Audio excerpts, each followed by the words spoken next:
Y justamente con la amenaza del primer mandatario norteamericano de retirar a su país del Tratado de Libre Comercio, un golpe a la baja en los precios del petróleo también, el peso tuvo una caída frente al dólar. De acuerdo con el Banco de México, nuestra moneda retrocedió a 19.10 centavos, esto ya en operaciones en ventanilla bancarias. Para analizar la presión que existe en la moneda mexicana, saludamos, como decíamos, al doctor Eduardo Pérez Haro, quien es profesor e investigador de análisis económico de la Facultad de Economía de nuestra UNAM.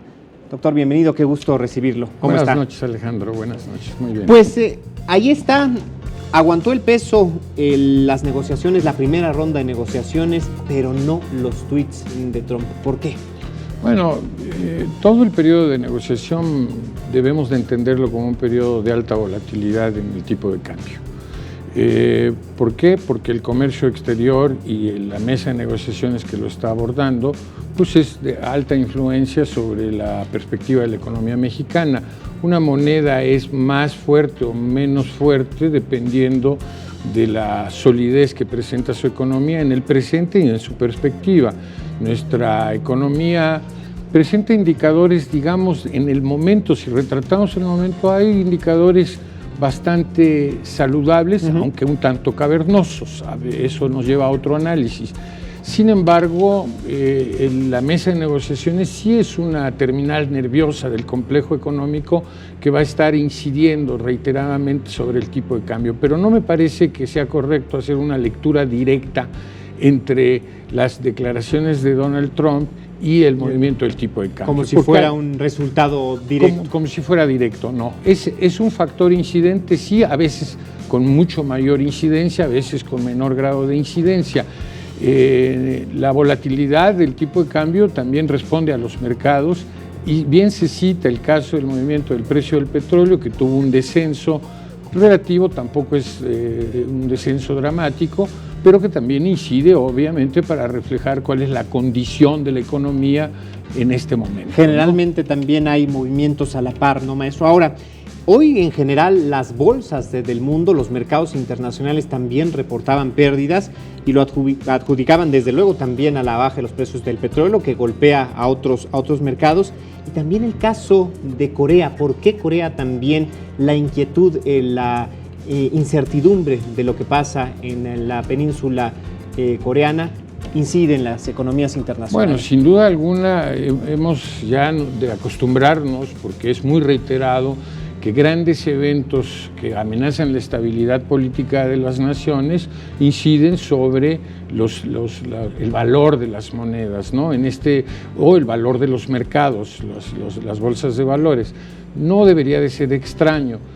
Más bien debemos de entender que los brincos de dificultad que tiene nuestra realidad recurrente están dentro de un entorno de dificultades globales estructurales. O sea, tenemos una perspectiva de crecimiento económico mundial de cierta atonía, no a la manera en que se vivieron en los años 90 o los primeros años de los 2000, ¿no? Que teníamos tasas de crecimiento superiores a las que hoy podemos estar esperando. El pronóstico del Fondo Monetario Internacional sobre el crecimiento de la economía mundial se coloca alrededor del 3%, sí, claro, del Producto Mundial, pero Estados Unidos se coloca alrededor del 2%. Entonces, y China alrededor del 6%. Entonces hay un juego de pesos y contrapesos, claro, ¿no? Que dan como resultado una perspectiva del 3%, pero particularmente para nosotros es singularmente incidente la situación de la economía norteamericana. Nosotros tenemos una dificultad de acomodar el crecimiento económico porque dependemos en alto grado de la economía norteamericana, y mientras la economía norteamericana balbucea en su recuperación económica, que no se alcanza desde el 2007 a la fecha, no recupera los ritmos que tenía antes de la crisis del 2007, quiere decir que esto afecta la dinámica económica de Estados Unidos con México, y México la registra también con una atonía de crecimiento. México, a pesar de que viene de una ruta, digamos, de recuperación económica, su pronóstico es un pronóstico que también se coloca alrededor del 2%. Bastante moderado. ¿No? ¿Sí? Decir moderado es una lectura muy positiva, porque es un crecimiento muy menor a la perspectiva de crecimiento anunciada en el origen del régimen y necesitada en la base de la realidad nacional. Justamente esto segundo, ¿no? Porque particularmente con el crecimiento de la población y del Producto Interno Bruto, según algunos analistas, la lectura podría ser inclusive de una desaceleración. Bueno, sí, sin duda alguna. Sí, creo que aquí vale la pena regresar al tema de las negociaciones del tratado, porque la perspectiva, es decir, la suerte del comercio exterior es de gran incidencia sobre la dinámica del crecimiento económico en México. En otras palabras, nosotros hemos tenido un dinamismo muy fuerte del sector externo, ¿sí? Y este ha contribuido a pasar del 1 al 2% del crecimiento económico nacional. Ahora, hay una aclaración que siempre hay que hacer y que es pertinente. El crecimiento es de los indicadores nacionales, no quiere decir que el crecimiento es de todo el país.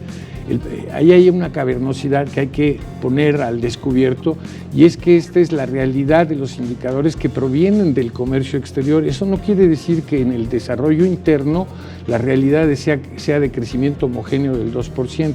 Al contrario, tendríamos que reconocer que en el interior del país hay una gran diferenciación en ascenso entre las regiones, entre los niveles de productividad y entre los estratos sociales. Claro. O sea que tenemos una doble realidad, digamos, un buen tono de comercio exterior en dificultad porque está siendo sometido a renegociación, y dos, una realidad que a pesar del buen comercio exterior no logra un crecimiento homogéneo del desarrollo nacional, y por lo tanto la suerte de los mexicanos no es pareja, ¿no? Le va bien a quienes están vinculados al sector externo, pero no al resto de la empuje economía. no es parejo. ¿No? Maestro, qué gusto recibirlo otra vez nuevamente. No, al contrario. Es un privilegio escucharlo, sobre todo porque estos temas difíciles para algunos quedan muy claros. Siempre. Así es que lo esperamos pronto nuevamente. No, al contrario, muchas gracias. Gracias, Buenas excelente noches. noche.